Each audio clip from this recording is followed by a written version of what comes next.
Hello everyone, I am Shweta Thaplial and welcome to Brainstorming। Previous video में हमने बात करी थी उन पॉलिसीज, योजनाएं, नीतियों की जो हमें एजुकेशन इन कंटेम्प्रेरी इंडिया के अंदर पढ़नी है। आज हम आज़ादी की पहले की उस रिपोर्ट के बारे में बात करेंगे जिसने हमारे देश को आधुनिक शिक्षा, मॉडर्न एजुकेशन सिस्टम की ओर का रास्ता दिखाया और जिसकी वजह से हमारे देश में पहली बार शिक्षा के लिए एक राष्ट्रीय व्यवस्था बनाई गई। उस रिपोर्ट का नाम है मैकॉलेज मिनट, जो आई थी 1835 में और लिखी गई थी लॉर्ड मैकॉले के द्वारा। तो आज हम ये बात करेंगे कि मैकॉलेज मिनट ने कैसे हमारे आज के एजुकेशन सिस्टम को प्रभावित किया है। अगर आपको हमारे बीएड नोट्स डिटेल में चाहिए तो please follow our Telegram channel. Macaulay's minute की रिपोर्ट को पढ़ने से पहले हमें ये पता होना चाहिए कि किस वजह से ये रिपोर्ट बनाने की उस टाइम पे ज़रूरत पड़ी। तो बात ये हुई कि जब ईस्ट इंडिया कंपनी को हमारे देश में सेट किया गया 1600 में, तो पहले पहले तो उन्होंने हमारे मामलों में दखल नहीं दिया, पर धीरे धीरे करके उन्होंने हमारी सरकार को अपने नियंत्रण में लेना शुरू किया। अब जो ईस्ट इंडिया कंपनी में वर्कर्स थे, उनके बच्चे भी यहाँ थे, तो उनकी शिक्षा का सवाल उठा। तो उन्होंने क्या किया कि एक एजुकेशन एक्ट रिलीज किया जिसको उन्होंने नाम दिया चार्टर्स एक्ट, जो आया था 1698 में।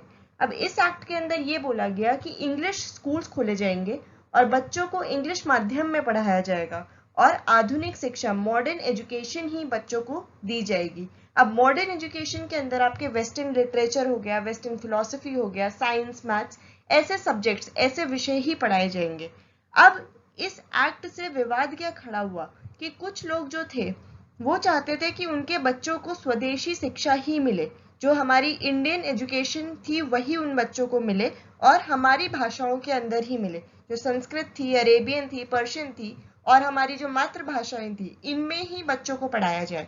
पर कुछ इंडियन लोग ही ऐसे थे जो चाहते थे कि बच्चों को इंग्लिश माध्यम में शिक्षा मिले, इंग्लिश में एजुकेशन मिले और बच्चों को आधुनिक शिक्षा ही मिले, स्कूलों में मॉडर्न एजुकेशन ही मिले।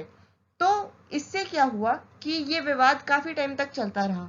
अब 1813 में चार्टर्स एक्ट को दोबारा से रिन्यू किया गया और उसमें क्लॉज 43 डाला गया जिसके अंदर ये बोला कि सिर्फ 1 लाख रुपए ही दिए जाएंगे शिक्षा के लिए, एजुकेशन के लिए, और इन 1 लाख रुपए को आपको 1 साल के अंदर अंदर खर्च करना है। पर इस क्लॉज में कहीं भी ये नहीं बताया गया कि किस जगह पे इन 1 लाख रुपए को खर्च करना है, स्वदेशी शिक्षा पे कि आधुनिक शिक्षा पे। अब इससे सवाल क्या उठा कि कहाँ खर्च किए जाएं इन 1 लाख रुपए पे। तो 1833 में जब इस एक्ट को रिव्यू किया गया, देखा गया, जांचा गया, तो इन्होंने क्या किया कि लॉर्ड विलियम बेंटिंग, उस टाइम पे जो गवर्नर जनरल थे, उन्होंने एक 10 मेंबर की कमेटी बनाई जिसके लीडर थे लॉर्ड मैकॉले। अब लॉर्ड मैकॉले ने दोनों पक्षों की बात सुनी और ये फैसला लिया कि इस टाइम पे हमारे देश को इंग्लिश माध्यम की ज्यादा जरूरत है और आधुनिक शिक्षा की ज्यादा जरूरत है। तो उन्होंने 1835 में अपनी रिपोर्ट सबमिट करी लॉर्ड विलियम बेंटिंग को और उस रिपोर्ट को नाम दिया मैकॉलेज मिनट, जिसके अंदर उन्होंने ये बोला कि स्कूलों में इंग्लिश माध्यम में ही सिखाया जाएगा और आधुनिक शिक्षा ही बच्चों को दी जाएगी। अब इस रिपोर्ट को नेशनल सिस्टम फॉर एजुकेशन घोषित कर दिया गया था। शिक्षा के लिए एक राष्ट्रीय व्यवस्था बना दी गई थी 7 मार्च 1835 में लॉर्ड विलियम बेंटिंग के द्वारा। अब लॉर्ड मैकॉले कौन थे, एक बार ये देख लेते हैं। लॉर्ड मैकॉले एक हिस्टोरियन, एक इतिहासकार थे, एक पॉलिटिशियन थे और उनको अपॉइंट किया गया था as a law member by governor general William Bentinck उनकी अपनी एग्जीक्यूटिव काउंसिल में। उनको 10 मेंबर की कमेटी का एक लीडर भी बनाया गया था जिसको ये काम दिया गया था कि वो क्लॉज 43 जो चार्टर एक्ट में आया है 1813 के अंदर, उसे जांचे, उसे परखे और उसके मामले में फैसला सुनाए। तो इसके लिए उन्होंने दोनों पक्षों की बात सुनी और 1835 में अपनी रिपोर्ट तैयार करी। उन्होंने अब फरवरी 2 1835 में सबमिट किया लॉर्ड विलियम बेंटिंग को और उस रिपोर्ट का नाम दिया मैकॉलेज मिनट। इस मैकॉलेज मिनट ने हमारे देश की एजुकेशन सिस्टम को, शिक्षा व्यवस्था को काफी प्रभावित किया है। अब लॉर्ड मैकॉले ने जो मैकॉलेज मिनट में ये फैसला लिया कि इंग्लिश ही माध्यम होगा बच्चों को पढ़ाने का स्कूलों में, और आधुनिक शिक्षा मॉडर्न एजुकेशन में ही बच्चों को पढ़ाया जाएगा, वो इस वजह से लिया क्योंकि उन्हें हमारी भाषाओं के बारे में, जो इंडियन लैंग्वेजेस थी उनके बारे में कोई भी ज्ञान नहीं था। और दूसरी बात ये थी कि कहीं ना कहीं उनके लिए जितनी भी हमारी शिक्षा थी, एस्ट्रोनॉमी से लेकर फिलॉसफी तक, हमारी इंडियन लिटरेचर जो थी वो उनके मुताबिक किसी काम की नहीं थी। उनके लिए यूरोपियन लिटरेचर, यूरोपियन फिलॉसफी यही सब कुछ था।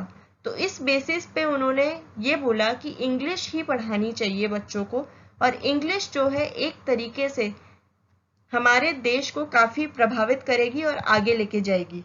तो ये रीजन था, ये वजह थी जिसकी वजह से उन्होंने ये बोला कि इंग्लिश ही स्कूलों में पढ़ाई जाएगी और आधुनिक शिक्षा ही, मॉडर्न एजुकेशन ही बच्चों को पढ़ाई जाएगी स्कूलों के अंदर। अब इंग्लिश को माध्यम बनाने की क्या वजह थी, क्या कारण थी, एक बार वो देख लेते हैं। तो उन्होंने बोला कि इंग्लिश जो है, इंग्लिश लैंग्वेज, इंग्लिश भाषा जो है एक तरीके का जरिया है आधुनिक शिक्षा की ओर, मॉडर्न एजुकेशन की ओर, कि अगर आपको मॉडर्न एजुकेशन चाहिए, अगर आपको आधुनिक शिक्षा चाहिए तो आपको इंग्लिश आना बहुत जरूरी है। क्योंकि उनके मुताबिक जितनी भी मॉडर्न एजुकेशन या आधुनिक शिक्षा थी वो इंग्लिश में लिखी गई थी। आपकी वेस्टर्न लिटरेचर हो गई, वेस्टर्न फिलोसफी हो गई, वेस्टर्न वैल्यूज हो गई, फिर आपकी साइंस, मैथ्स, ये सारी इंग्लिश में ज्यादा अच्छी से लिखी गई हैं उनके मुताबिक। तो उन्होंने बोला अगर आपको इनमें शिक्षा चाहिए तो आपको इंग्लिश आना बहुत जरूरी है। फिर दूसरी बात उन्होंने ये बोली कि अगर आप इंग्लिश में आधुनिक शिक्षा लोगे, अगर आपके पास आधुनिक शिक्षा आएगी तो आपकी सोच में बदलाव आएगा, आपके रहन सहन में बदलाव आएगा, और इससे क्या होगा कि इससे आप अपने देश को एक मॉडर्न वर्ल्ड, आधुनिक दुनिया की तरफ ले जा सकते हो, अपने देश को आगे बढ़ा सकते हो। फिर उनके हिसाब से, उनके मुताबिक इंग्लिश जो थी हमारे रूलर्स की लैंग्वेज थी, तो कहीं ना कहीं ये लैंग्वेज व्यापार में भी, ये भाषा जो है व्यापार में भी यूज होने लगेगी। तो उन्होंने ये बोला कि अगर भारतीयों को व्यापार करना है तो उन्हें इंग्लिश आना बहुत जरूरी है। चौथी बात उन्होंने ये बोली कि इंडियंस खुद चाहते हैं इंग्लिश में पढ़ना, इंग्लिश लिटरेचर पढ़ना, इंग्लिश फिलॉसफी पढ़ना, तो जब वो खुद चाहते हैं तो क्यों ना हम उन्हें मौका दें इंग्लिश में पढ़ने का। तो ये सारे रीजंस थे जिसकी वजह से उन्होंने ये फैसला लिया कि माध्यम जो होगा बच्चों को पढ़ाने का वो इंग्लिश होगा, और आधुनिक शिक्षा ही स्कूलों में बच्चों को मिलेगी, मॉडर्न एजुकेशन ही बच्चों को मिलेगी। अब मैकॉलेज मिनट ने किस तरीके से हमारे देश के एजुकेशन सिस्टम, शिक्षा व्यवस्था को प्रभावित किया है, एक बार ये देख लेते हैं। तो मैकॉलेज मिनट ने कहीं ना कहीं हमारे देश के लिए एक नींव रखी, एक फाउंडेशन रखी, जिस वजह से हम अपने देश में मॉडर्न एजुकेशन सिस्टम, आधुनिक शिक्षा व्यवस्था लेकर आ पाए। दूसरी यही बात थी कि मैकॉलेज मिनट कहीं ना कहीं एक रीजन था, एक वजह थी जिसकी वजह से हमारे देश में science, western literature, western values, western philosophy, ये सारे सब्जेक्ट्स, ये सारे विषय फैले और लोगों ने इनमें पढ़ना शुरू किया। अब तीसरी बात ये हुई कि जब लोगों ने इन सब्जेक्ट्स में, इन विषयों को पढ़ना शुरू किया तो उनको ये पता चला कि दुनिया में क्या क्या नए विकास हो रहे हैं, दुनिया में क्या चल रहा है। तो इनसे उन्हें एक प्रेरणा मिली कि हमें भी अपने देश को आजाद करना है, हमें भी अपने देश को आगे बढ़ाना है। तो इसके लिए उन्होंने हमारे देश के लिए आजादी की लड़ाई शुरू करी। फिर चौथी बात ये थी कि जो अभी तक इतना बड़ा विवाद चल रहा था कि किस भाषाओं में बच्चों को पढ़ाना चाहिए, वो मैकॉलेज मिनट ने सुलझाने में हेल्प करी। तो उसने क्या किया कि इंग्लिश ही माध्यम बना दिया। अब जब इंग्लिश ही माध्यम था तो जो इतनी भी बाकी की भाषाएं थी उन्हें नजरअंदाज कर दिया गया था। तो ये रीजन से, ये कंट्रीब्यूशन था हमारा मैकॉलेज मिनट का हमारे एजुकेशन सिस्टम की तरफ। अब मैकॉले ने एक और सिद्धांत, एक और थ्योरी दी थी अपने रिपोर्ट में, जिसको हम जानते हैं डाउनवर्ड फिल्ट्रेशन थ्योरी के नाम से, या फिर शिक्षा का अधोमुखी निस्पंदन सिद्धांत। इसका मतलब ये है कि डाउनवर्ड का मतलब नीचे की ओर, फिल्ट्रेशन का मतलब छान कर, कि शिक्षा जो है नीचे की ओर लोगों को छान कर मिलनी चाहिए। अब इससे क्या मतलब था, डाउनवर्ड फिल्ट्रेशन थ्योरी से क्या मतलब था, एक बार वो देख लेते हैं। आप अगर पिक्चर देखें तो आपको बहुत इजीली समझ आएगा कि डाउनवर्ड फिल्ट्रेशन थ्योरी में शिक्षा के अधोमुखी निस्पंदन सिद्धांत में क्या बोला गया है। तो ये बोला गया था कि शिक्षा जो है सिर्फ पहले कुछ ही लोगों को दी जाएगी, कुछ लोग मतलब कुछ अमीर लोगों को दी जाएगी, और बाद में ये लोग क्या करेंगे कि जब शिक्षित हो जाएंगे तो ये लोग आगे के लोगों को, जो बाकी के लोग हैं, उन्हें पढ़ाना शुरू करेंगे। तो डाउनवर्ड मतलब नीचे की ओर, पहले सिर्फ अमीर लोगों को शिक्षा मिलेगी और फिर ये लोग जाकर आगे के लोगों को, बाकी के लोगों को पढ़ाना शुरू करेंगे। तो ये था डाउनवर्ड फिल्ट्रेशन थ्योरी या फिर शिक्षा का अधोमुखी निस्पंदन सिद्धांत। तो कहने का मतलब ये है डाउनवर्ड फिल्ट्रेशन थ्योरी से, शिक्षा के अधोमुखी निस्पंदन सिद्धांत से, कि इन लोगों ने ये सोचा कि पहले शिक्षा सिर्फ उन्हीं लोगों को दी जाएगी जो हैं तो भारतीय, जो हैं इंडियंस, पर जिनकी सोच, जिनके रहने सहने का तरीका ब्रिटिशर्स जैसा है और जिनको शिक्षा देने में ब्रिटिशर्स का फायदा है। तो पहले इन लोगों को शिक्षा दी जाएगी जो हायर क्लास वाले लोग हैं और जिनकी सोच और रहने का तरीका जो है वो ब्रिटिशर्स जैसा है। और बाद में ये लोग क्या करेंगे, जब शिक्षित हो जाएंगे तो ये लोग ऐसे तरीके ढूंढेंगे जिनसे कि ये अपनी भाषाओं के अंदर ही, देसी भाषाओं के अंदर ही पश्चिमी शिक्षा को, जो वेस्टर्न लर्निंग है, जो उन्होंने सीखा है, वो बाकी के लोगों को, बाकी के भारतीयों को सिखा सके और प्रभावित कर सके। तो ये थी डाउनवर्ड फिल्ट्रेशन थ्योरी जो ब्रिटिशर्स ने मैकॉलेज मिनट की रिपोर्ट के अंदर दी थी। अब क्या रीजंस थे, क्या कारण थे जिसकी वजह से डाउनवर्ड फिल्ट्रेशन थ्योरी, शिक्षा का अधोमुखी निस्पंदन सिद्धांत बनाया गया? तो पहला रीजन तो था सेल्फिश एटीट्यूड, स्वार्थी रवैया ब्रिटिशर्स का। वो चाहते थे कि उनके लिए लोग काम करें। तो उन्होंने सोचा कि जब हम अमीर लोगों को इस काम के फायदे दिखाएंगे तो वो हमारे पास हमारे वफादार नौकर बन के रहेंगे। तो उनका सेल्फिश एटीट्यूड जो था, सेल्फिश रीजन, स्वार्थी कारण जो थे, उसके लिए डाउनवर्ड फिल्ट्रेशन थ्योरी बनाई गई। दूसरी बात ये थी कि उनके पास पैसे नहीं थे जिससे कि वो और लोगों को पढ़ा सके। तो इतने पैसे ना होने की वजह से उन्होंने सोचा कि पहले सिर्फ हम अमीर लोगों को पढ़ाएंगे और बाद में ये लोग आगे के लोगों को और बाकी के लोगों को पढ़ा देंगे जो चीज हमने इनको पढ़ाई है।